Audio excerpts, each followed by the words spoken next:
कपड़े धोने वाली बहू। शादी के पहले से ही विभा को कपड़े धोने का बड़ा शौक था। कभी नल के नीचे तो कभी तालाब के पास। अरे मेरी नीली वाली लुंगी नहीं दिख रही है। विभा की अम्मा कहाँ रखी है लुंगी? अरे वो तो विभा ने परसों ही धोकर रखी थी आपकी अलमारी में, देखो वहीं होगी। वो ना मैंने आज धो दी, मुझे लगा कि गंदी हो गई होगी। अरे कैसे गंदी हो गई थी, उसे तो मैंने पहना भी नहीं। हे भगवान, इस लड़की के कपड़े धोने की आदत से परेशान हो गया हूँ मैं। जितना तो घर में राशन नहीं आता उससे कहीं ज्यादा डिटर्जेंट पाउडर का खर्चा है। इसकी शादी करवा दो, शादी जाए अपने घर में ही करे काम, फिर चाहे घर के कपड़े धोने हो या पूरे गांव की। हाँ ठीक बोल रही हूँ, देखता हूँ मैं कोई लड़का। वो दिन भी आ जाता है जब विभा को देखने लड़के वाले आ जाते हैं। लड़की मुझे अच्छी लगी। होने वाली सास कहती है, बेटी अगर कुछ पूछना है तो पूछ लो। वैसे तो हमारी लड़की बहुत ही शर्मीली है, जो बोल दो वो मान लेती है, इसे क्या पूछना होगा।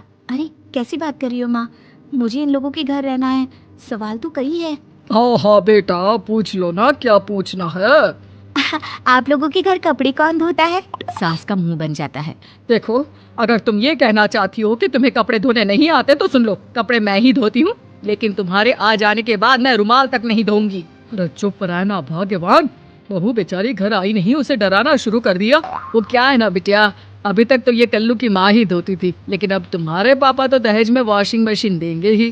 तभी विभा की माँ बोल पड़ती है, सवाल भी पूछा तो क्या। वैसे भाई साहब, मशीन की तो फिर भी कपड़े धोने की कैपेसिटी होती है, मतलब जो बिटिया दे रहे हैं ना विभा, इसे कपड़े धोने का बहुत शौक है। ये आप लोगों के क्या, आस पड़ोस गांव मोहल्ले सबके कपड़े धो दे और उफ तक ना करे।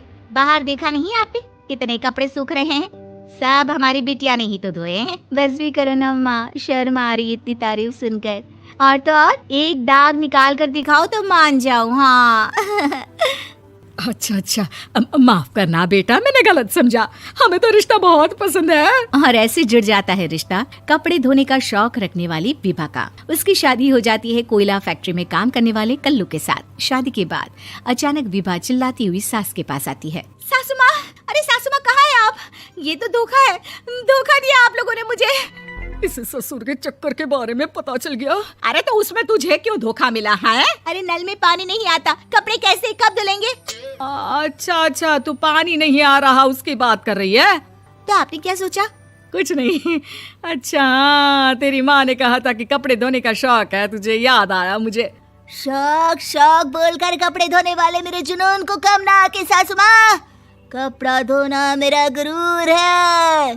तभी पति भी वहाँ आ जाता है। अभी अभी मैंने इसे सनी देओल की फिल्म दिखाई है, उसी के डायलॉग मार रही है माँ। अच्छा सुन, साफ साफ बता रही हूँ, पानी सुबह 4 से 6 और शाम को 10 से 12 आता है, समझी? विभा टाइमिंग सुनकर हैरान हो जाती है। ये क्या भूतों का मोहल्ला है? सुबह 4 बजे उठकर कौन कपड़े धोता है? 4 बजे टंकी में पानी जाता है, फिर सारा दिन धोना ना, किसने मना किया? अरे कैसी बात कर रही है? 200 लीटर की टंकी में कितने कपड़े धो लूंगी मैं? सुबह ही उठ जाऊंगी मैं। अब क्या था, विभा सुबह 4 से लेकर रात के 12 बजे तक कपड़े ही धोती रहती। एक रोज सास पड़ोस से निकलकर कहीं जा रही होती है कि साथ वाली कहती है, हाँ कल्लू की माँ, जरा ये बताओ कि 2 साड़ी है, 2 ब्लाउज और एक पेटीकोट और एक नाड़े वाला लंबा कच्छा। हाँ तो? अरे तो क्या, कितना लोगी धुलाई ये बताओ। धोबन दिख रहे हैं हम क्या? हमारे पति सरकारी नौकरी से अभी अभी रिटायर हुए हैं और बेटा सुपरवाइजर है कोयला फैक्ट्री में। धोबन समझ रखा है हमें? हाय रे कल्लू की अम्मा, माफ कर दो, वो तो मोहल्ले में यही सब बता रहे थे कि तुमने बहू को कपड़ा धुलवाने के काम में लगा दिया है। सास को पड़ोसन की बात सुनकर गुस्सा आ जाता है। वो घर पहुंचती है जहां घर के बाहर ही इतने सारे कपड़े सूख रहे होते हैं जितने कि किसी धोबन के घर पर। अरे ओ कल्लू की दुल्हन, बाहर निकल। माँ जी यहीं आ जाओ, बाथरूम में चादर धो रहे हैं हम। अरे अभी हम धोते हैं, तुमको बाहर निकलो। ये आस पड़ोस वाले बोल रहे हैं कि हम बहू से कपड़े धुलवा कर उसे कपड़ा धोने वाली बना दिए हैं। अरे छोड़ो ना माँ जी, किन लोगों की बातों में आती हो? आस पास के लोगों का तो काम ही होता है कि वो किसी तरह सास बहू को लड़ा दे। बहू सारे घर के कपड़े धोती है, ये क्या कम है? बोलिए। सास को भी लग जाता है कि वो बहू का ये सनकीपन नहीं छुड़वा सकती, इससे अच्छा है कि खुद ही चुप हो जाए। एक रोज सास और बहू मंदिर जाते हैं, जहाँ सास की साड़ी वहाँ खड़ी भीख मांगने वाली से मिलती है। माँ जी क्या बात है, आपकी साड़ी उस भिखारन से कितनी मिल रही है ना? हाँ हाँ देखो तो, दोनों की साड़ी मिल रही है। क्या बात है कल्लू की अम्मा, तुम खुद को तो अफसर की बीवी बताती हो और ऐसी सिंपल सी प्लेन साड़ी पहनकर घूमती हो। सिंपल और प्लेन नहीं है ये साड़ी। तो क्या सोने के धागे से फूल बने हैं? कुछ भी सासू माँ, कुछ भी। हाँ, बने थे इस साड़ी में सोने के धागे से फूल। मेरे पति लेकर आए थे मद्रास से स्पेशली मेरे लिए 10,000 की। ताहे भाई साहब इस भिखारन के लिए भी सेम टू सेम साड़ी लेकर आए होंगे 10,000 की।